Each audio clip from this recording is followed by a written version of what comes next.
Hello, I'm Adam Dalton, your guest speaker for today. And the paper I'll be presenting is, as it shows, how and why a particular theoretical, literary, and film-based attempts to resist, subvert, or unravel the hero's journey still problematic, problematized, or only partial in their success. And our running order: theoretical attempts, literary, and film-based attempts to subvert the hero's journey. Let's look at the theoretical first of all, starting with the hero's journey.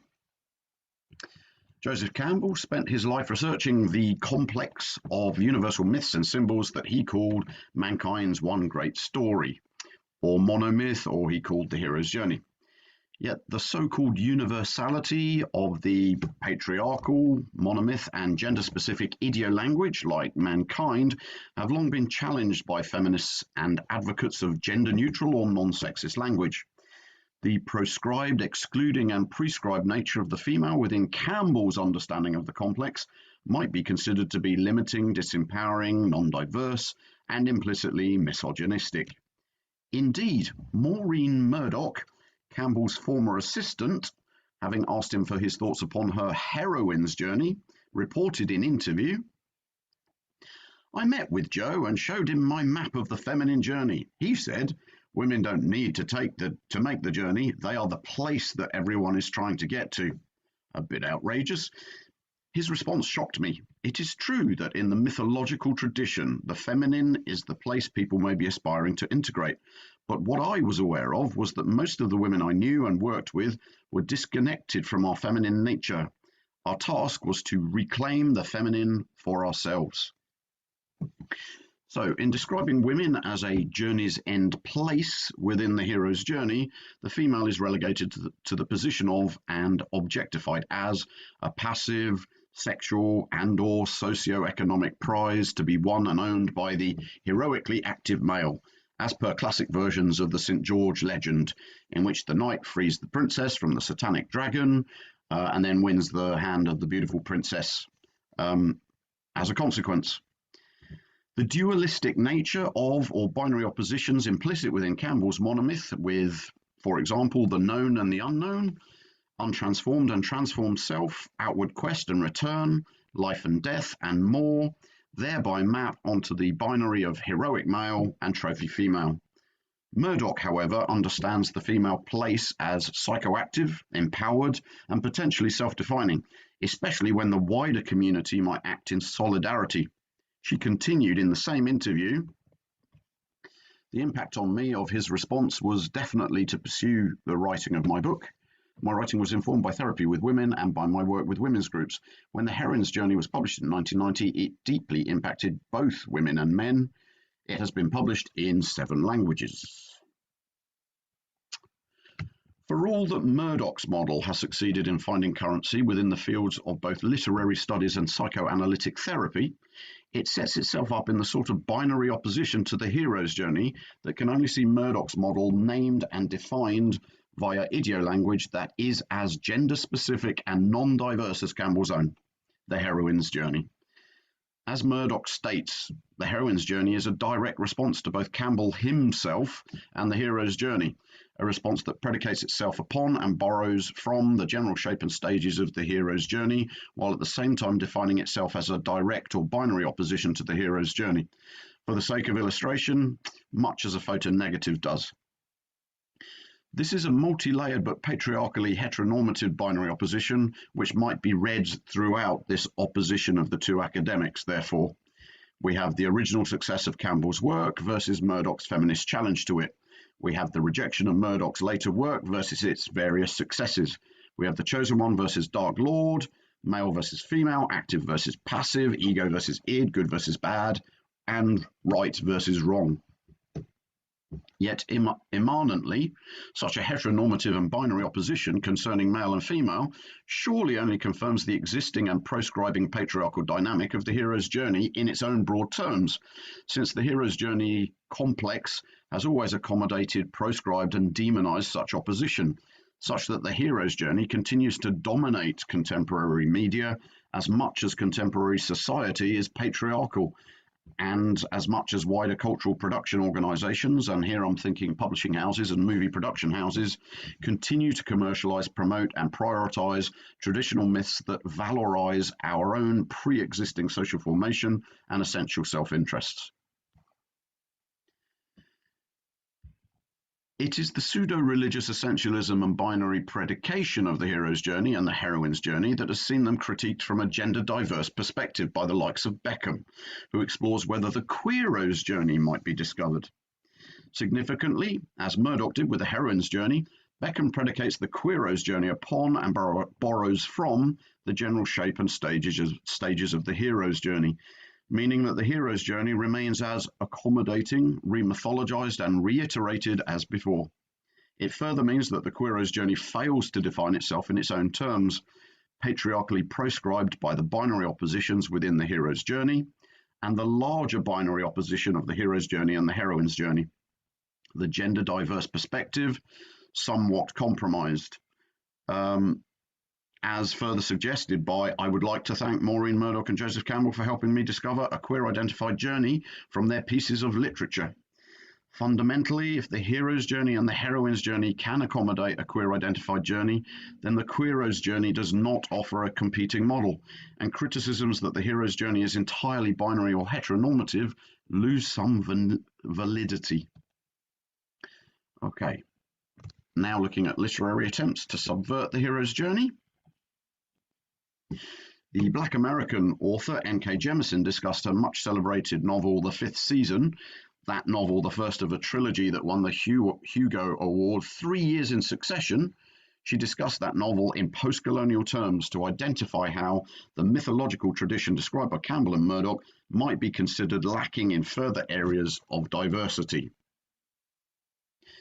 I'm doing a secondary world whose people don't need to emulate myths. They are creating their own. They are living their own myths. This is the Iliad that they're going through, and then some stuff. The Iliad, and the majority of the text considered by Campbell's The Hero with a Thousand Faces of 1949, is a celebration of empire and conquest. The male elites of the empire evidencing their divinely sanctioned moral, racial, and physical superiority via the invasion and defeat of demonized other races, winning valuable possessions, including women, as reward. As per the Iliad, Jemisin's novel presents us with a world ruled by a patriarchal empire that cruelly subjugates women and various races, not to mention the sentient natural world. Yet the fifth season, rather than celebrating that empire, quickly moves to the tectonic destruction of that empire, the capital city of you men brought to ruination. The narrative becomes one of small communities of survivors looking to rebuild, refugees judged and welcomed based solely upon their skill set to help with the reconstruction, rather than upon their race, gender, or sexuality. The apocalypse proves to be a great leveler, one that liberates the female protagonists, as characters are no longer judged or oppressed based on the values of the former society. Free of this past, characters also get to reinvent themselves, including the apparent Dark Lord character. His name is Alabaster, it doesn't get any whiter than that, the most powerful geomancer of the former empire, one who hunted women with magical potential, cruelly forced their obedience, and sexually used them in order to produce powerful heirs of the empire. The reader comes to learn that even this most toxic of males has only behaved in such ways because the empire would have punished him terribly if he had not. Now free of the empire, and we come to realize that he deliberately brought about its downfall, making him anything but a Dark Lord, he frees the female protagonist, so he might pursue a gay relationship with a pirate captain, I kid you not, agreeing to a polyamorous arrangement only once the others have argued for and agreed respectively. We can see in the above plot of Jemisin's novel that she establishes genre-specific reader expectations concerning the hero's journey and its archetypes, but then employs a range of tactics to destabilize, subvert, and unravel that hero's journey, thereby to critique and challenge politically the nature of those expectations within and for the reader. For all the positive recognition and commercial success of Jemisin's genre-busting work, however, the narrative success of the trilogy should be more closely examined. When Jemisin asserted she had created a world whose people don't need to emulate myths since they are creating and living their own, the suggestion is that the people have been successfully freed from having to repeat mythological tradition. Yet we need to remember that those people have been preformed by the mythological tradition and will therefore, even post-apocalypse, still go about triumphantly rebuilding the empire, overcoming challenges and enduring self-sacrifice in order to win personal transformation and social celebration. Such a repeating cycle of self-construction and self-destruction indeed comes to describe the larger narrative of each novel and the trilogy itself.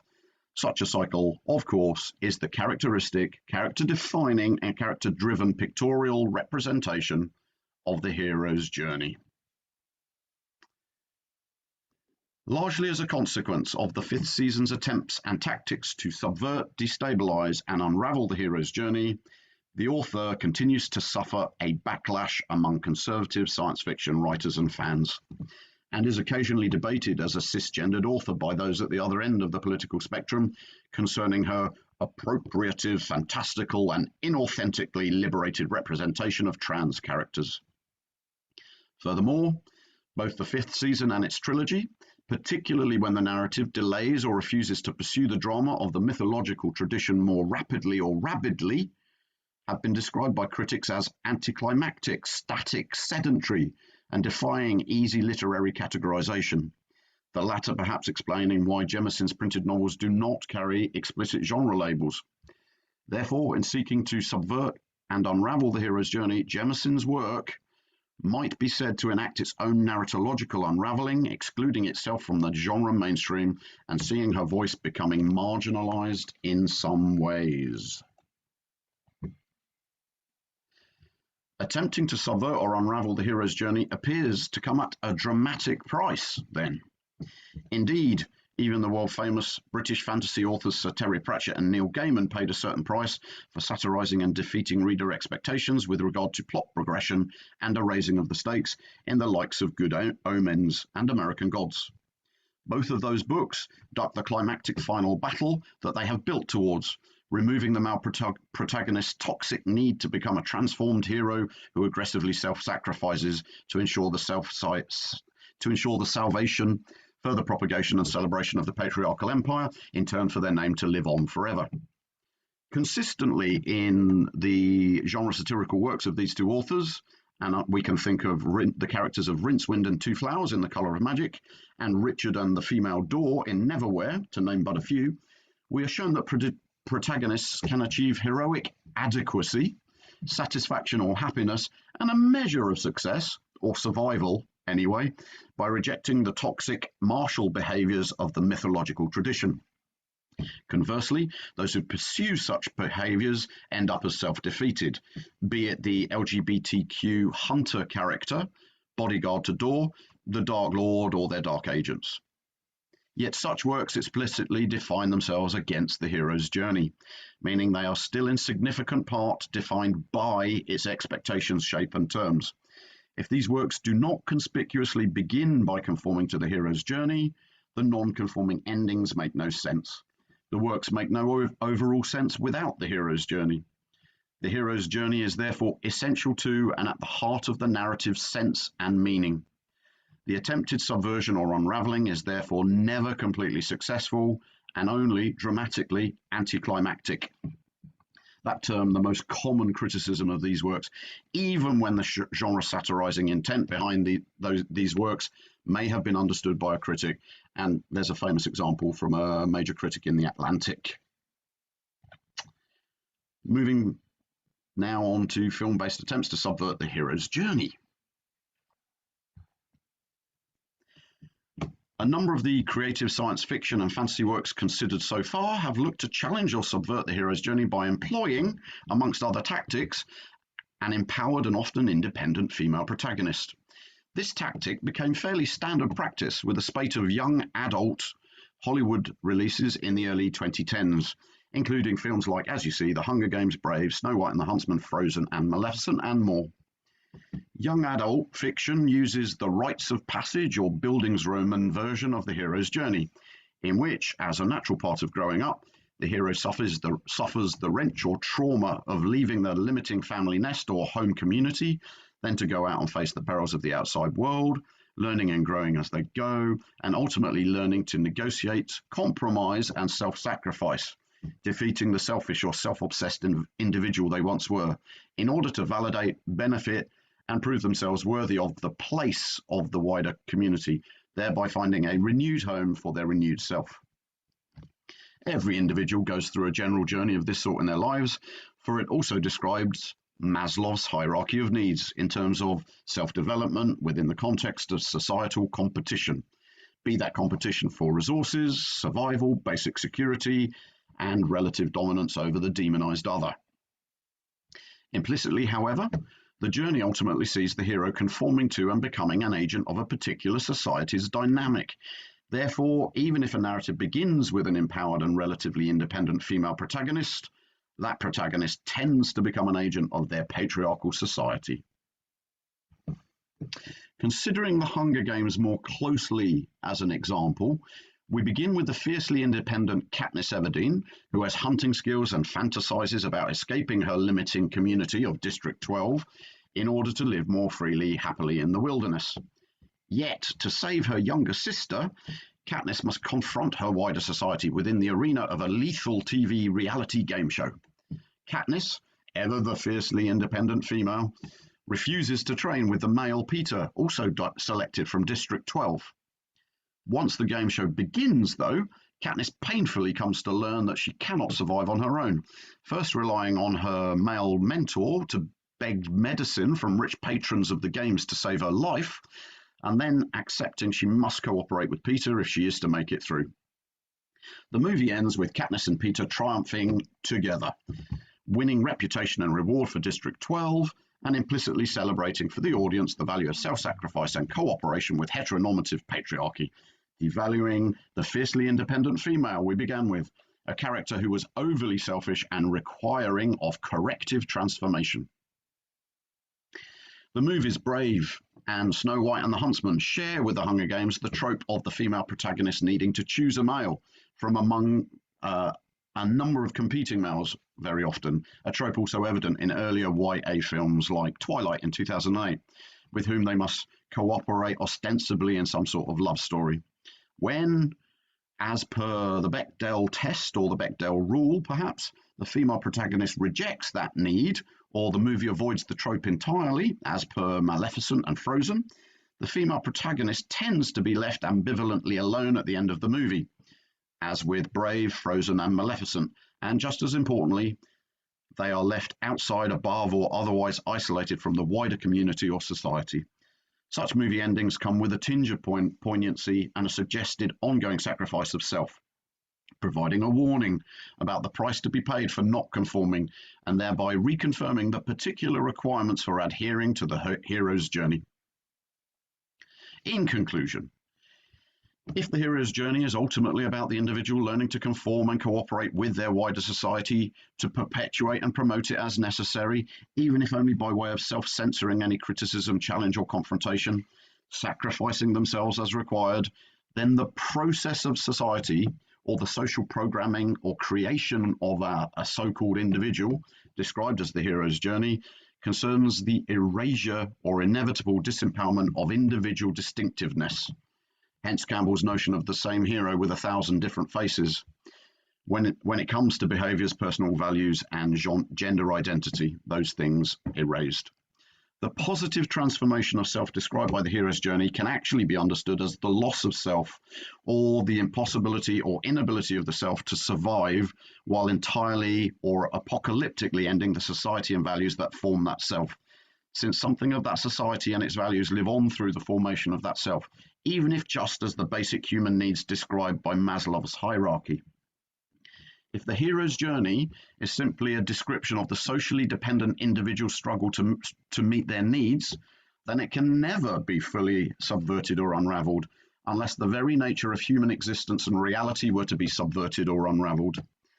Until we become a different life form with different needs entirely, therefore, the hero's journey is apparently here to stay. The hero's journey, after all, is an unending cycle, To subvert or unravel, it might only be the same as everything ending forever. The end? The end.